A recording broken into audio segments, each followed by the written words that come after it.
Hiya, or Hyler, or Higgler, or however he spells his name. I'd love to hear Mikey talk about his WCW debut with Kidman. They tore it up and then Mikey was buried, it seemed. Did they steal the show and upset the people? What's up?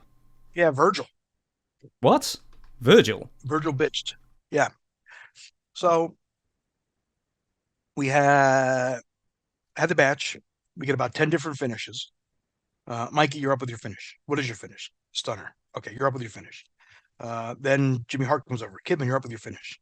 Then Arn Anderson comes over. Mikey, you're up with your finish. Then Mike Graham comes over. Hey, you're up with your finish. Paul Orndorff comes over. Hey, you're up with your finish. So I said to Kidman, I said, what the fuck do we do? He goes, whatever we hear last. So Dusty came over. He said, Mikey, baby, up with your finish. 15 minutes. I said, okay. So at that point, I'm going into hiding. I don't want anybody else talking to me. I don't want to fucking.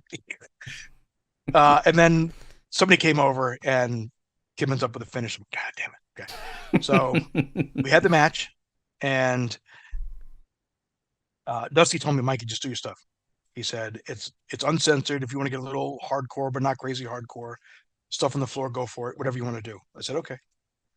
So we have the match. It went really, really well.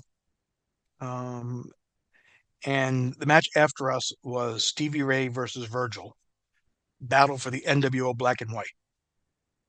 I guess that high profile match that everybody wanted to see was overshadowed by Kidman and I. Scintillating matchup there. Yeah, yeah. So I heard that Virgil complained that we did too much, and that was the end.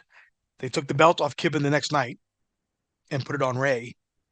And that was pretty much the end of me. And I was just like, oh, okay. Then you're going to wrestle Scotty Riggs for no reason at Spring Stampede. Okay, cool. Then you're going to go hide for a while. And you'll do a couple Saturday night matches. And then, oh, randomly, here's a fucking match on Thunder with you, Brian Knobs, Hack, all these guys, the hardcore match. Okay, cool. Oh, now you're going to wrestle Van Hammer at the Great American Bash for absolutely no reason whatsoever. How was Van Hammer to work Let's see. at this stage of his career? So then I wrestled at the Joke. I remember looking at the board and seeing, because they had to be, again, every time I was booked on a pay-per-view, it was last fucking minute. They called me like 2 days before, every time. And I remember looking at the board and seeing Van Hammer and Mikey, Van Hammer up, and I'm just staring at the board like, oh, fuck, what? Give me somebody, give me Hoovy, give me somebody, Ray, give me somebody I could work with or something. Like, and I'm like, okay. And Bobby Heenan is standing next to me. And he goes, what do you got, sheep dick? I go, Van Hammer. And Van Hammer looks at me and goes, Mikey, you're going to see I'm not as bad as they say I am. And Bobby Heenan, without missing me, goes, you're right, he's worse. And that just wasn't good. Like, I wasn't in a bad mood that night. Like, I just wasn't into it. I think I slipped off the top rope at one point. I just fucking killed myself. Like, fuck, this is fucking horrible.